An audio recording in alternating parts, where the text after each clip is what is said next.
at home in Old Town Spring in Spring, Texas. All right, so this piece is actually a pretty old piece. I got this a couple years back, and I didn't realize how bad it was until I started getting it ready for prep. So I started prep work, and this is super important because no matter what you do, your surface makes a difference. So whatever you do on your surface is going to show through on top. So I started with cleaning her up. And she has a lot of parts. She has a back, she's got a mirror I had to take all of that apart and clean it really well. Took all the hardware off already and cleaning all of that inside and out.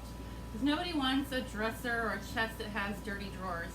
So you want to make sure they're all nice and clean. And I had to do a little bit of nailing. One of these was coming apart. So I had to make sure that this was back together again so it could be used. So when I was cleaning, I realized that my surface wasn't great. It had a lot of crazing in the finish. And what that is a lot of cracks, little fine cracks, all in the original finish. So whatever I paint on top is gonna show those cracks, and it's not the look I'm looking for. So I did have to sand that, and I probably sanded a little bit more than I normally would. Normally I would give it a good sanding, but this one I wanted to get that finish nice and smooth. So it's nice and good and smooth, and I'm thinking ready to go. I've cleaned it, I'm rinsing it, but let me show you. So I've got a problem. Let me show you. So right here I've got a nice clean rag. Still clean, right? Okay, so I want to make sure you don't think I'm tricking you. This is just water in here.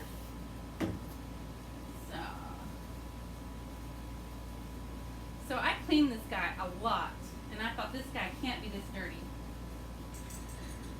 You see it? Okay, you guys, do any of you know what that is? That means I've got a bleeder. So, oh no, I've got a bleeder. That happens with wood, some of the older woods, oak, cherry, walnut. I tend to get in anything older than, like, let's say the 70s. I tend to see that problem. And if you paint right over it a lighter color, you're gonna get some bleed through, especially if you put your top coat on. It's gonna kind of just, this bleed through that you're getting here is gonna leach out to the top of your surface when you're putting the paint on. So to prevent that, I went ahead and put on the Paint Couture top coat, the flat one. All right. So the dead flat's a little too flat for me there, but flat works wonderful. Satin would even work better, but I chose flat. I like the finish with flat. You get a more of an eggshell finish with it, and it's just truly to protect this, to stop that bleed through so I can paint my later finishes without any bleed through. So I've already prepped this entire piece except for the top. Now I'm going to show you something when I put the top coat on this top that doesn't have any of the protection from the flat top coat. So bear with me. I have this extra long cord, so I don't want to, let's see, trip over it. I'm probably going to stand up here in a sec. All right. All right, so always stir your top coats. Super important. If you don't stir it and you shake it, you could end up with lots of tiny bubbles all in your finish. And that's what we would call orange peel. Okay, let me get rid of that. This one here. Now I'm going to pour this into another container because I don't want to contaminate my top coat, because you'll see it will be contaminated.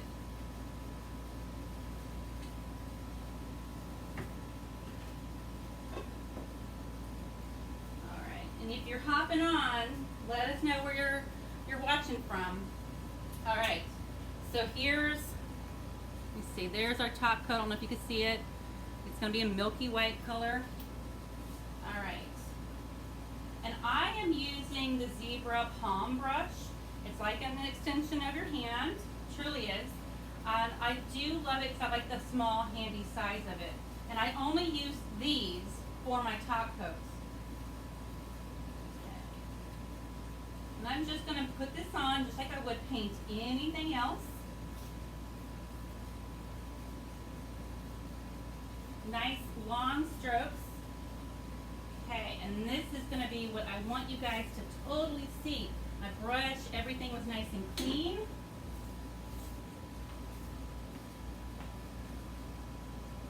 That's my tannins. That's my bleed through happening as I put my top coat on. So I'm actually gonna do 2 coats on the top to stop that nasty bleed through. So we don't want all the work we do painting to be ruined by this tannin bleed. And if you're not sure and you start painting and you're like, I think I've got tannin bleed, no worry. Just go ahead and grab one of your top coats, satin or flat, and put on 2 coats, and you're set. So I'm gonna go ahead and get this 1 coat on here, and I'll come back later, of course, and finish that up. I'm gonna get this 1 coat here, and sorry you can't see me, but I'm not the star, it's this piece right here. Okay. I'm gonna get that all across there. Okay. All right. The dead flat, in case you're wondering, is a little porous for me, so I don't have as much luck as I do with the flat or the satin. And again, 2 coats will ensure that bleeder is taken care of.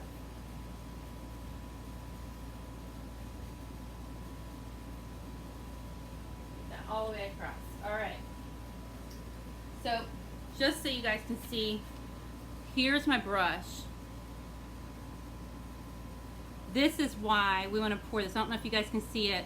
Why we want to pour our top coat into another container, because we would contaminate our top coat with all of that nasty tannin and mess up other projects. So you don't want to do that. All right, so now I'm going to get rid of this chair. I'm going to get down low, and normally when I'm painting, not in the front of the camera, this is not the most ideal, visually appealing position for me, is I will put a piece like this on bed risers, and these come like in a set of, I think 6, or no, actually not 6, there's 12, so you get 4, 4, and 4. I can stack them up tall, I can use them this height, so it just raises these legs off the floor so you're not down all the way on the ground. Nobody likes to be caught on the ground trying to paint these legs. I have this on casters so that it makes it easy for me to turn it around for you guys to see. The other option that's not as economical, this is a nice cheap way to do it. The other option is if you have a lift, and you can actually pick it up with a hydraulic lift, but this one wasn't a good candidate because this is trim work and I don't want to ruin her or break this. All the weight would be here. So I'm not going to put her on a lift. Alright, so what we're going to do, I'm going to go ahead and turn her a little bit. Alright, and also what I noticed with my flat top coat, this guy's pretty grainy, so it filled in some of that grainy woodiness, so it's a little smoother, ready for the paint action. Alright, so I'm going to give her a little bit of a shake here. She's already been shaken and stirred today. And I also want to show you something else while I'm thinking about it. Let me grab that real quick while it's on my mind. And it's going to be hard for you to notice, I think, on camera. I can see it here really, really well. Let me see. I don't know. Okay, this side is kind of yellowing on me. This side we did the 2 top coats of the flat, and then we went ahead and painted it with the Italian ivory. This one, no top coat on it. You could probably see, it's going to be hard to see because we're so far away now. Let me see. Let me see if I can get, Alright, let's see guys. This is really tough and hard to see. Might be able to see it right there. That's kind of yellowing and maybe in here. So this side had the flat top coat on it. This is part of the piece. It's going to go in the back to hold the mirror. So I love the detail on this piece. I hope you do too. And then let's go ahead and get started painting her. And I do get asked the question a lot. How do you pick the color that you're painting? Well, sometimes the piece kind of dictates it. I know that sounds weird. I have a piece I started painting up front. I started painting it white, then I went gray, and then I went bright green because that piece really screamed bright green. Today, I wasn't sure where I wanted to go. She wasn't a candidate for pink, which is my favorite color. So I had a little chat with my friend Dustin in Georgia. If you guys don't know him, Dustin Manfleet.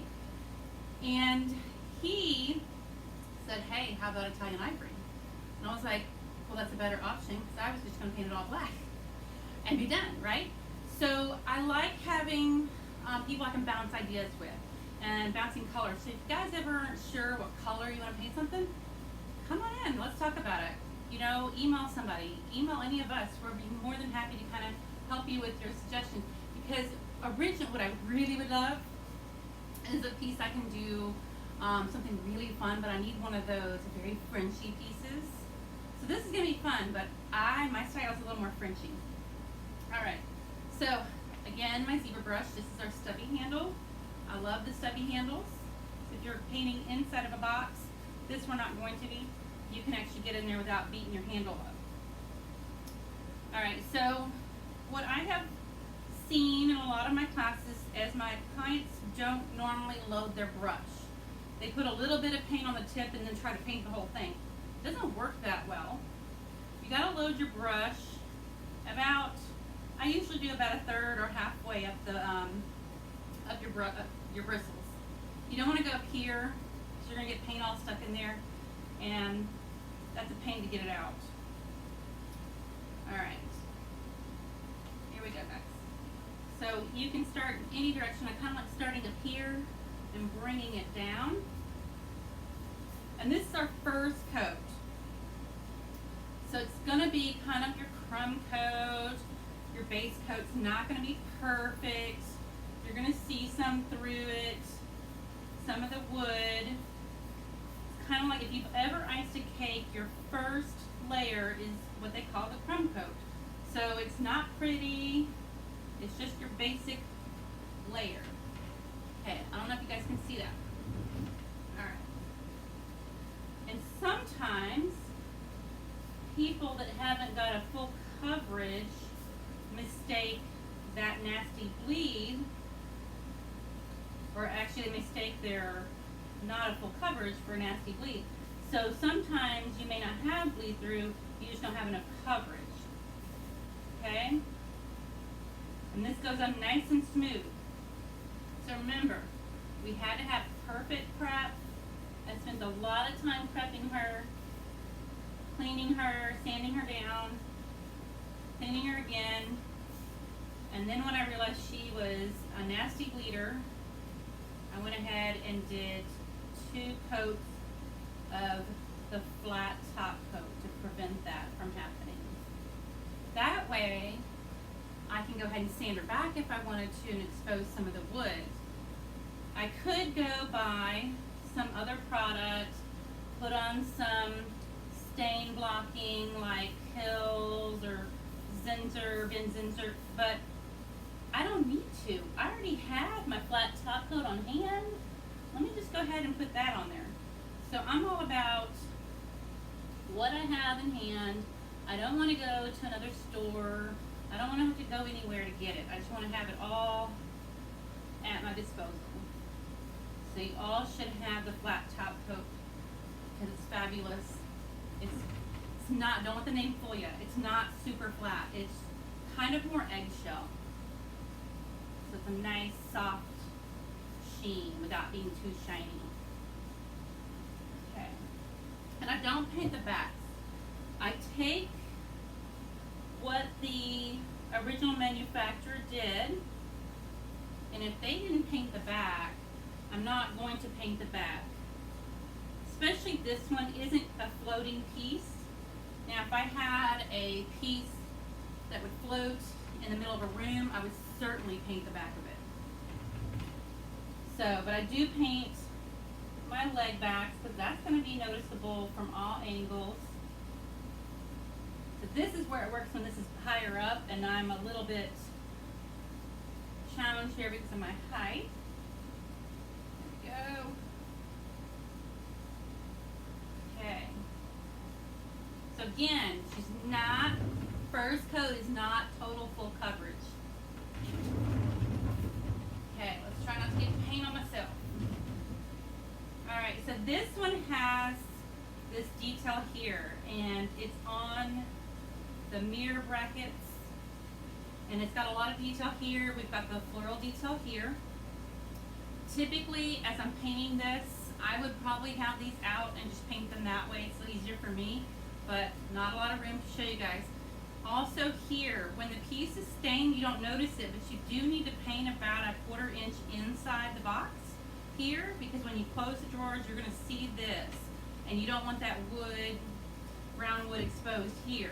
So you do want to paint all around your box. I see it right here also. So it's just something to kind of analyze your piece. You will need to paint inside your box just a little bit so you don't see big old brown unpainted part. Now I'm going to do this so you guys can see the detail we have here. So now I've got to get the paint in there. So I typically, you can jam it in like so and then wipe it down. Now they're little, it's like little mini blinds almost, or little shutters, the way these have a lot of texture. So you're just going to kind of get it in there. And one thing that I really love about the Paint Couture is it is nice, and it's not overly, it's a nice thickness. It's not too thick. It's a perfect consistency. It's actually pretty, I would say pretty thin, but you can spray it if you wanted. Now let's see, I'm getting all these little grooves. It's perfect for painting, and it actually smooths out really well. That I actually feel pretty proud of myself when I'm done. I feel like it looks like it's sprayed, so I think it's gorgeous. And this is a gorgeous color, and it does need to be in your stockpile of paint colors if you're a furniture artist. It's a must-have, just like flat top coat's a must-have. Alright, so we got all of that done there. Alright, so what we're going to do next, I'm going to show you this down here. Get that little spot there. Another thing I notice in my classes is that, and this happens a lot, people like to overwork their paint, which means they just kind of keep going over and over in the same spot. And I don't know where that comes from. So I just say kind of paint and go. Just go with it. And once you get the paint on there, you just keep going. You don't need to stop and overwork it. Let's get this here on the top. And I do like to get that very top edge because somebody's going to see it, and somebody's going to see it when they load it in their car. So if you've got a pretty sloppy job up here and you're trying to sell the piece, they're going to see it. If you got this is for you, you got a sloppy job, you know your in-laws are going to see it. So you're going to make sure you got a good job when you're painting it. So one thing I did with this, because my hardware took it off, and I'm notorious so I can't get it open, even with a screwdriver, it's hard for me to open. So I did put little screws in here. Now they will come out if I push them in, but that gets me able to open this here. So I can actually get this lip, because this is also can be visible. And I don't want to paint inside my drawer, so I'm only going to paint that lip all the way across. Just like that. Alright. So we're going to go ahead and paint this gal. Actually, actually what I'm going to do, so you guys can see what I'm talking about painting inside the box. I'm going to take this drawer out. Okay. Right, it's going to drop those screws, not the screw. Alright. Okay. So we're going to go ahead and paint her. I like to paint them while they're laying back. It's just easier for me to paint them. And you can set these on a table, whatever works for you. And I get a generous amount of paint, and I'm going to paint all the way across.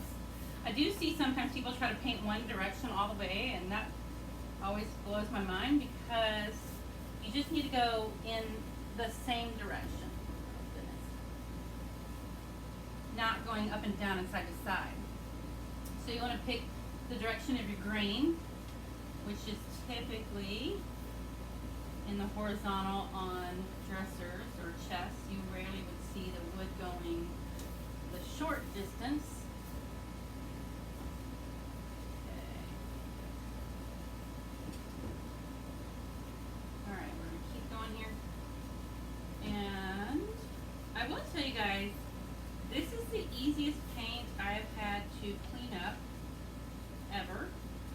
I start by rinsing it, so a piece of trash here. I start by rinsing it first, and it pretty much rinses all the way out of my brush, which is something that never really happens for me. I've used a lot of paints in my career, and I've used a lot of different paints, like chalk paints, and they are kind of a little more stubborn on what to get out of a piece. Now, I will tell you, see it right there. Something else that happens with a lot of new painters, so they take that paint on their brush, they'll load it up and they'll go across right here and they'll leave a whole bunch dripping down the side. I always tell everybody to just come across and like pick it up. So you always want to make sure you don't have any drips on any of your areas. You kind of want to circle the whole piece. You want to see what you've got done on it. Alright. She's looking pretty good. I'm going to put her back here to be a contortionist.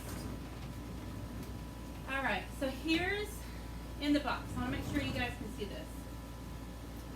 Alright, so, and I even flat coated this because this was a mega bleeder and it was pretty gross, to be honest. This piece is really old, really, really old.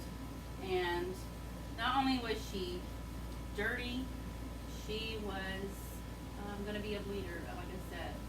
So we want to kind of not have that happen. And I don't have to paint the whole bar across, but I kind of like doing it.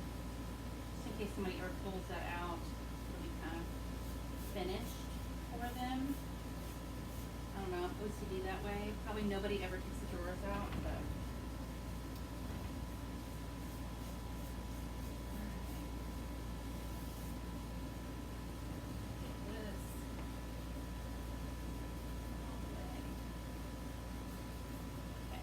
Messy right here, and I'm not real worried about that. These are real thin right here, so it's nothing goofy on this side, so I'm not really worried about how that's going to look, so it won't matter. Alright, and this right here, I'm just going to paint this little bit right there, because when the drawer is pushed in, you're going to see some of this. So I want to make sure that that's finished out so you don't see that big brown spot. Okay, we're going to go on this side. I'm going to do the same thing over here. And if you ever have a drip and you can catch it while it's still wet, catch it then. Because if you wait till it dries, that drip is going to be there and you're going to have to really work in sanding it out.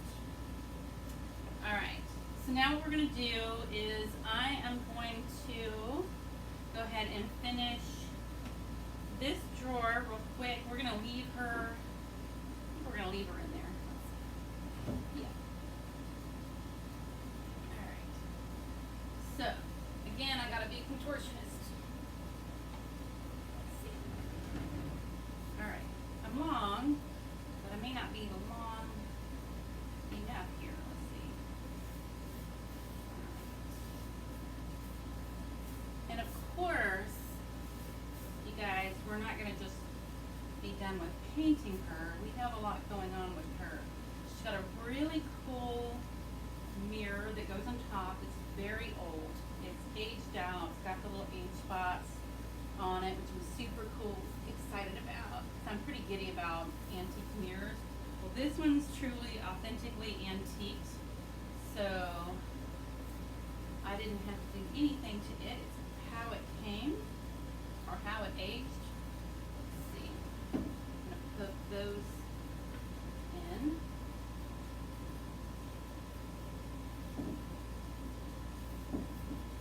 And I usually have a stash of baby wipes on hand because they are helpful if I happen to drip some paint on myself or on my clothes. It's very handy on getting that out right away. Now if you wait till it gets dry, well, it's kind of in there. That's what paint does. Alright, let's see. Keep going here. This is a really, really pretty color, you guys. Again, this is Italian ivory. It's very creamy, very pretty. Just a yummy color. Actually, they don't have any color that I haven't. Like, I love all of them. And you know what's really funny is I'm not the biggest green fan, but I love green with pink. And I'm really loving Opulent. So if you hadn't given that guy a try, that's a great color. It's a very rich color.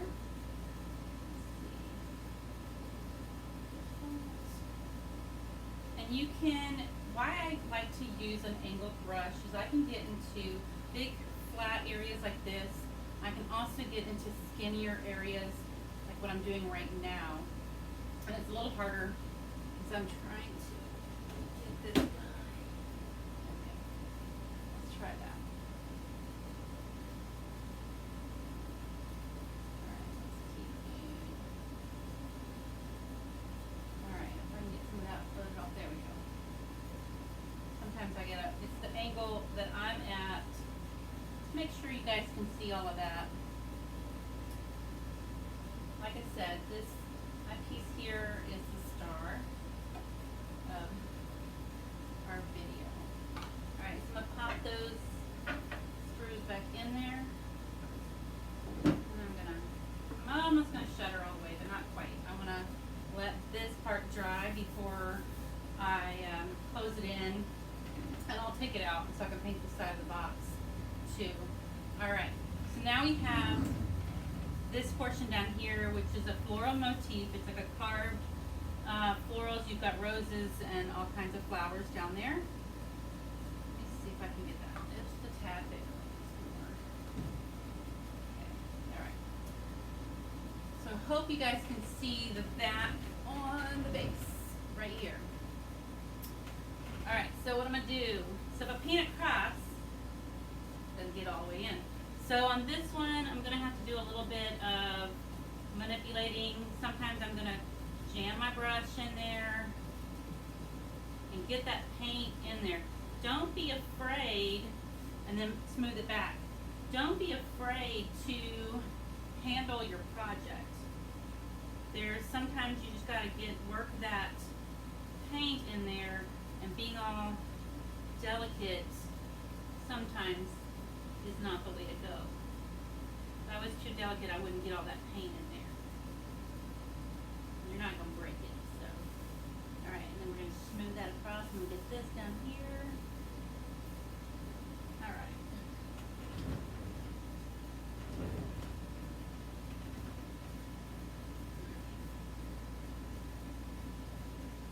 Okay. Do the same thing here. Load up enough paint in there, kind of get it all in. Work it around. Jam it in. Well, if you jam it in and you don't smooth it out, you're going to have texture. So you're going to want to, once you've got it all jammed in, get it all in those grooves, smooth it out. Otherwise, you'll have a texture that you probably don't really want.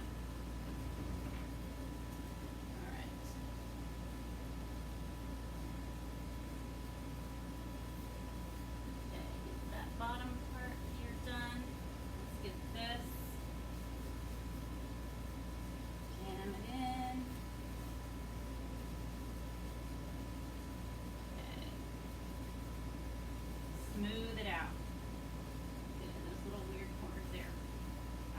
So you gotta make sure you don't have any drips, nothing crazy happening.